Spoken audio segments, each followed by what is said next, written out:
Hello friend, welcome my YouTube channel Pankaj Sharma Blog. আজি আমি কথা পাতিম যে মদ খালে কিয় চিয়াৰ্ছ কৰা হয়। পৃথিৱীত 99% মানুহে মদ খায়। কিছুমানে জানে যে চিয়াৰ্ছ কৰিলে কি লাভ হয়, কিন্তু কিছুমানে নাজানে চিয়াৰ্ছ কৰিলে কি হয়, কিয় চিয়াৰ্ছ কৰে বা চিয়াৰ্ছ কিয় কৰিব লাগে, সেইবিলাক বহুতে নাজানে। গতিকে আজি আমি কথা পাতিম চিয়াৰ্ছ কিয় কৰা হয় তাৰ বিষয়ে আমি কথা পাতিম। কিন্তু মদ খোৱাটো আমাৰ স্বাস্থ্যৰ পক্ষে হানিকাৰক, সেইটো সকলোৱে জানে।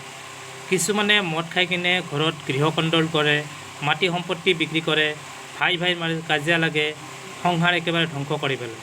আৰু কিছুমানে মদ খায় কিছুমান বেমাৰৰ কাৰণে এনেকুৱা মদ ডক্তৰেও খাব দিয়ে, কিন্তু মদ খাব দিয়ে অকল ঔষধৰ হিচাপতে। বটলে মদ খাব নিদিয়ে, সিহঁতে লিমিটেশ্যন এটা কৰি দিছে। এনেকুৱা লিমিটত মদ খালে মানে শৰীৰৰ কাৰণে উপকাৰ হয়। কিন্তু আমাৰ কিছুমানে আছে যেনেকুৱা পলিথিনত পায় চুলাই খায়। চুলাই খালে চুলাইত বেছিমান ইউৰিয়া থাকে, বহুত ধৰণৰ মেডিচিন থাকে, সেইবিলাকে আমাৰ হাৰ্টৰ বহুত ধৰণৰ আমাৰ বেমাৰ আজাৰ সৃষ্টি কৰে। সেইবিলাকে আমাৰ বহুত বেমাৰ আজাৰ সৃষ্টি কৰে। আৰু বেমাৰ আজাৰ সৃষ্টি কৰি এটা সময়ত কি হয়, আমি মেডিকেলৰ দুৱাৰ দলি আমি পাব লগা হয়। যে যি কি নহওক, সেইবিলাক যোনে খায়তো খাবই আৰু যোনে নাখায়তো নাখায়েই। পৃথিৱীত 99% মানুহে মদ খায়। যি কি নহওক, মই আজি ক'ব বিচাৰিছোঁ চিয়াৰ্ছ কিয় কৰা হয়। চিয়াৰ্ছ কৰা বহুতো প্ৰবাদ আছে, এটা দুটা প্ৰবাদ নহয়, বহুত প্ৰবাদ আছে। কিন্তু মই প্ৰথম দুটা প্ৰবাদেই ক'ব বিচাৰি আছোঁ। চিয়াৰ্ছ কিয় কৰা হয় আৰু চিয়াৰ্ছ কৰিলে আমাৰ লাভ কি হয় বা লোকচান কি হয়। লোকচানটো একো নহয়, মেক্সিমাম আমাৰ কি হয়, লাভ হয়। লাভ কি হয় আমি সেইটো ক'ব বিচাৰিছোঁ। আমাৰ গ্ৰহণযোগ্য প্ৰবাদ বহুত আছে, তাৰ ভিতৰত গ্ৰহণযোগ্য প্ৰবাদ আছে আমাৰ দুটা। প্ৰথম প্ৰবাদটো হৈছে যে মধ্যকালীন যুগত চিয়াৰ্ছ শব্দটো আমাৰ উদ্ভৱ হৈছিলে।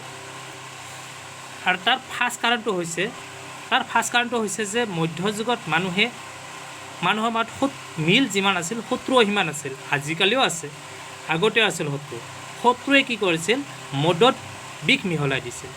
আৰু মদত বিষ মিহলাই দি কিনে কি কৰিছিল, বহুত মানুহক হত্যা কৰিছিল। চিয়াৰ্ছ এইটো কাৰণত কৰা হয় যে 3জন 4জন 5জন মানুহে লগ লাগি যেতিয়া গিলাচে মানে খুন্দা লগাই দিয়ে, তেতিয়া এটাৰ মদ আনটো মদৰ গিলাচলৈকে মানে এটোপাল হ'লেও ছিটিকি গুচি যায়। সেইকাৰণে প্ৰতিটো গিলাচৰ পৰাই আনটো গিলাচলৈকে এটোপাল হ'লেও মদ ছিটিকি কিনে গুচি গ'লে গোটেইখিনি একেলগে সংমিশ্ৰণ হৈ গ'ল। আৰু তেতিয়া গোটেইবিলাক একেলগে খায়, যে মৰিলে গোটেইবিলাক মৰিম, বাচিলে আমি গোটেইবিলাক বাচিম। সেইটো হিচাপত ফাৰ্ষ্ট আপোনাৰ চিয়াৰ্ছ কৰা।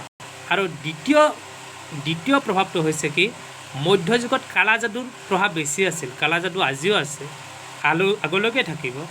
আৰু মধ্যযুগত বেছি আছিল।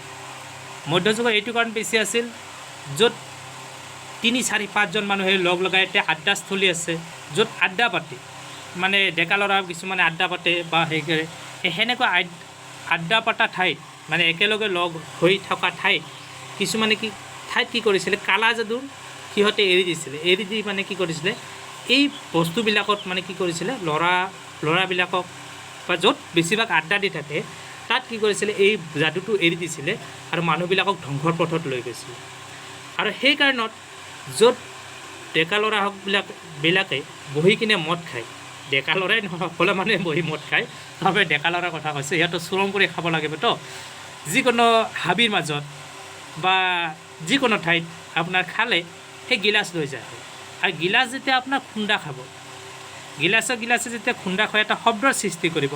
আৰু সেই শব্দটোৰ পৰাই কি হয়, এই কালাযাদু থকা ঠাইখিনিৰ পৰা শব্দটো পাই কিনে সিহঁত তাৰ পৰা বহুত আঁতৰলৈকে মানে কি হয়, গুচি যায়। আৰু দ্বিতীয়বাৰ মানে সেইখিনি ঠাইত নাহে। এনেই মদটো আচলতে কালিমাৰ বস্তু হয়। আচলতে মদ খালে মাটিত আমি 3 চিটা পেলাই দিওঁ। কিয় পেলাই দিওঁ, সেইটো আমি এনেই পেলাই নিদিওঁ। সেই 3 চিটাটো পেলাই দিয়া হৈছে আমি কালিমাক দিওঁ। আচল মদ লাগে কালিমাক।